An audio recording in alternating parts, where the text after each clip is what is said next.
Setelah setahun Prabowo Gibran, apakah Pak Jokowi akan tetap mesra dengan Pak Prabowo atau malah akan sebaliknya?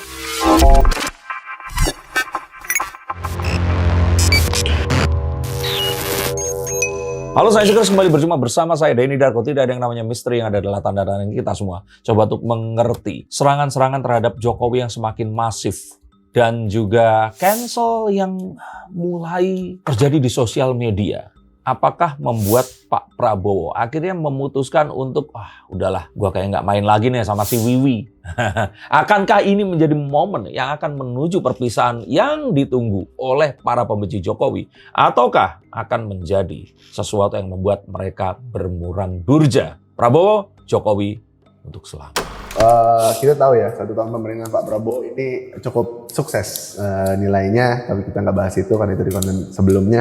Cuman pemesraan Pak Prabowo dengan Pak Jokowi yang sudah lama digadang-gadang bahwasannya ada keretakan, ada tanda-tanda perpisahan, sampai hari ini pun nggak kunjung retak. Apalagi ternyata feedbacknya juga kalau kita lihat by data, ya walaupun katanya dimanipulasi juga data-datanya dan termasuk survei kepuasan itu. Cuman kalau kita berbicara, apakah Pak Prabowo dan Pak Jokowi ini di kedepannya akan tetap masih bersama atau mungkin ya akan ada sandiwara lainnya yang dimainkan?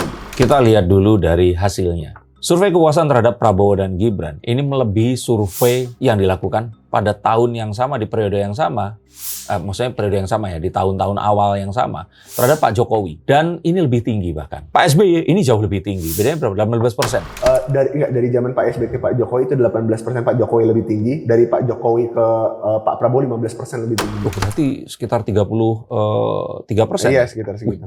Luar biasa loh. Artinya kita tahu bahwa apa yang mereka lakukan selama ini berhasil.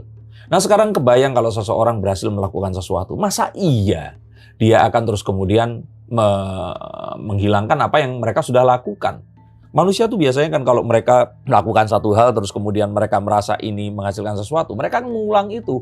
Bahkan bisa jadi akan membuat lebih baik atau lebih erat daripada sebelumnya. Saya pikir tidak. Mereka berdua akan tetap bersama. Dan kita tahu dalam pidato 1 tahun juga pemerintahan Pak Prabowo kemarin, Pak Prabowo juga memberikan sebuah high praise kepada Pak Jokowi. Maka kita tahu bahwa ini semua akan membuat para pembenci Jokowi bermuram durja. Prabowo dan Jokowi ini masih akan terjadi untuk 4 tahun berikutnya dan 5 tahun yang mendatang. Untuk kalian semua pembenci Jokowi, silahkan berhenti di detik ini daripada uangnya habis untuk beli paket data.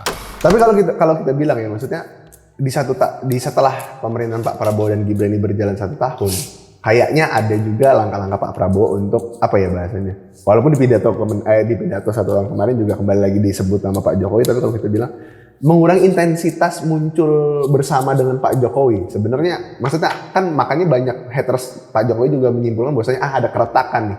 Itu strategi macam apa maksudnya? Jadi strategi yang masih di sini. Pembenci Jokowinya masih di sini. Ya nggak apa-apa, nonton aja sampai selesai. Jangan lupa komen, kalau mau subscribe ya kan, bisa buat tempat untuk melampiaskan komen-komen yang jelek-jelek kepada saya. It's okay. Nah, saya melihat bahwa ini adalah sebuah upaya Pak Prabowo ingin juga tetap kalau Wong Jawa bilang nganggep orang-orang ini masih dianggap sebagai ya rakyatnya juga. Para pembenci Pak Jokowi ini adalah orang-orang yang belum mengerti. Dan mereka, Pak Prabowo masih tetap berharap orang-orang nanti akan suatu hari nanti akan juga mengerti. Jadi kalau saya kira ini adalah upaya untuk menjembatani. Dan juga sebuah upaya dari Pak Jokowi agar nggak terlalu terlihat bahwa ini semua informasi yang memang disuplai oleh beliau. Tapi kan bisa saja kalau kita berbicara hubungan Pak Prabowo dan Pak Jokowi, yang sebenarnya menurut Mas Denny Darko ini adanya langkah Pak Jokowi untuk membocorkan kartu Black Book. Daftar hitam. Daftar hitam. Cuman bisa aja sebenarnya Pak Prabowo nggak usah segitunya ke Pak Jokowi di saat di depan kamera dan sorot media, kan sebenarnya itu bisa juga. Ya bisa saja, kan bisa saja lewat telepon dan sebagainya. Bahkan dengan cara seperti ini, maka momen berjumpanya mereka berdua ini akan lebih memiliki sebuah kode yang kuat dibandingkan kalau mereka sering ketemu. Sesuatu yang sering akan dianggap sesuatu yang biasa saja. Tapi jika terus ternyata mereka ketemunya terjadi satu hal yang sangat pelik, mereka ini bertemu lah, masyarakat kan langsung akan bertanya-tanya dan tiba-tiba media massa akan memberitakan tentang itu semua. Maka hal seperti ini sesuatu yang sepertinya dipelihara dan diupayakan untuk terus bisa menjadi isu pengalih agar Pak Prabowo tetap bekerja dengan paripurna. Lantas juga kalau kita bilang selain memang kalau gitu, kedekatan di depan kamera, Pak Prabowo ini juga kadang-kadang bertindak seolah-olah kayak ya itu nyebut-nyebut nama Pak Jokowi yang dimana pasti beliau sangat tahu nih kayak Jokowi bakal bahas ini gitu. Apakah memang ini umpan-umpan yang dimainkan maksudnya agar haters Pak Jokowi ini juga terpelihara, maksudnya ngasih makan? Ini ngasih makan orang seperti Rocky Gerung ya kan, agar dia bikin konten lalu nama Pak Prabowo tetap didengungkan. Pak Jokowi ini lebih terkenal lagi. Kebayang nggak Pak Jokowi itu terbaring berusaha pulih dari sakitnya di Solo, tapi ini kayak bayar iklan di Google atau di mana karena semua orang masih membicarakan. Ini satu hal yang sepertinya bisa saya tiru untuk berjualan. Tapi ya itu tadi, kita tahu bahwa berulang kali saya katakan, berpolitik di era sosial media ini berbeda dengan berpolitik di era sebelumnya. Tapi ingat, salah-salah langkah juga akan berakibat sesuatu yang parah. Tapi ini sepertinya adalah satu hal yang memang terus dipelihara dan biarkan akan tetap ada. Tapi di era kepemimpinan Pak Prabowo ini di kedepannya menurut Mas Deddy Darko dengan adanya banyak isu, ya apalagi ijazah palsu yang belum selesai sampai sekarang hari ini juga, kan itu akan semakin parah ke Pak Jokowi sebenarnya. Maksudnya kerusakan yang diterima ataupun mungkin sampai makam ibunya, makam ibunya disatroni, disiarahi gitu. Kalau kata Gibran disiarahi. Akankah itu juga maksudnya menjadi hal-hal yang mungkin bisa aja kayak di kedepannya Pak Jokowi mulai mengurangi itu tuh maksudnya untuk memberi makan para pembencinya begitu. Saya pikir ini juga satu hal yang menjadi sebuah sorotan saat kemudian orang-orang ini sebenarnya mereka ini nggak perlu dikasih makan. Cuman kayak dilamain aja nanti proses pidananya. Nah ini sebenarnya mereka bisa berusaha untuk mencari makan sendiri. Cuman kembali lagi bahwa dengan tidak adanya oposisi, tapi menjadikan para suara-suara di masyarakat yang segelintir tapi ternyata memiliki gema yang besar ini dipelihara, ini akan menjadikan kepemimpinan Pak Prabowo ini masih tetap bisa disebut sebagai sebuah kepemimpinan yang demokratis. Padahal banyak hal yang juga sebenarnya masih jadi sorotan. Seperti MBG yang banyak dijalankan oleh para oknum-oknum TNI, militer. Ini satu hal yang juga harus menjadi sorotan. Tapi ini kan nggak meledak menjadi sesuatu yang sangat luar biasa. Makanya sampai sekarang pun saya masih bergulat dan berkutat dengan sebuah idea bahwa Rocky Gerung ini sepertinya memang ASN. Dia ini sepertinya seseorang yang memang dibayar oleh negara untuk melakukan tugas mulia.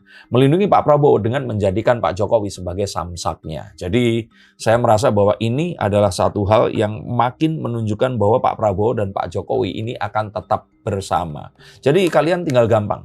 Kalau ternyata serangan kepada Pak Jokowi ini masih sering dan masih masif, kita akan tahu bahwa Pak Prabowo masih akan bersama dengan beliau. Apakah ini juga ada pengaruhnya, maksudnya kalau kita bilang ya, dengan kalau di mana Mas Gibran tetap di dalam pemerintahan dan juga ada isu-isu kayak kalau pertemuan dengan Pak Jokowi ini nggak lama bakal ada reshuffle nih. Kemarin juga isunya ada itu tuh, maksudnya ngobrol itu. Menurut Mas Deddy Darko gimana? Kedua besti ini berjumpa, tiba-tiba akan terjadi satu hal yang akan terjadi dan ini kan mulai menjadi sebuah pola. Pak Jokowi pasti otaknya.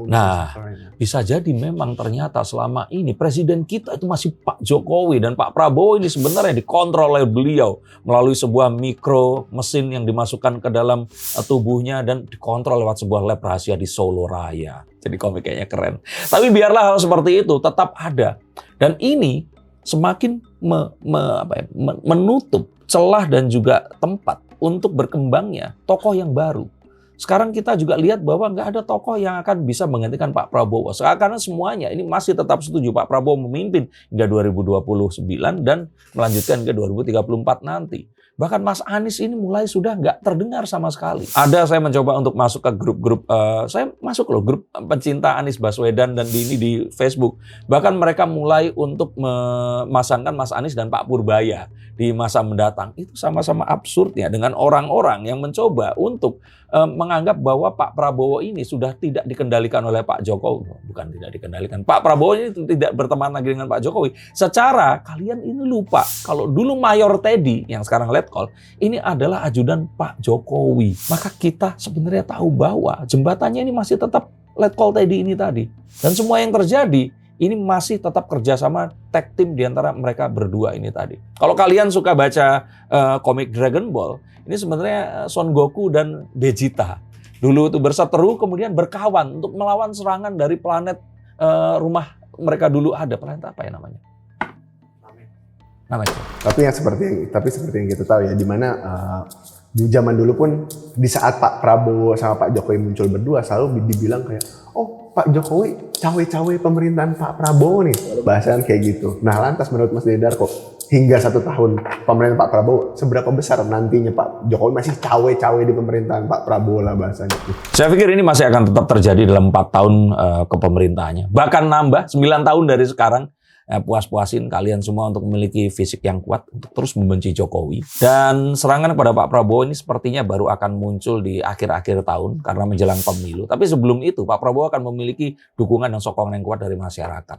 Dan kita tahu bahwa Pak Prabowo ini sebagai seorang ketua umum partai, dia juga nggak ada lagi hal yang akan dikejar di sini. Dan kita tahu biasanya laki-laki dikendaki oleh istrinya, beliau nggak punya istri juga. Maka beliau mendedikasikan hidupnya untuk negara kita ini tadi. Maka kita dukung dan kita doakan beliau diberikan kesehatan, karena sejatinya jika ditanyakan apa hal yang paling mengerikan yang harus kita takut, yaitu kesehatan Pak Prabowo itu sendiri. Nah, maka hal ini semoga tetap diberikan oleh Pak Prabowo. Pak Jokowi biarkan dia melakukan tugasnya.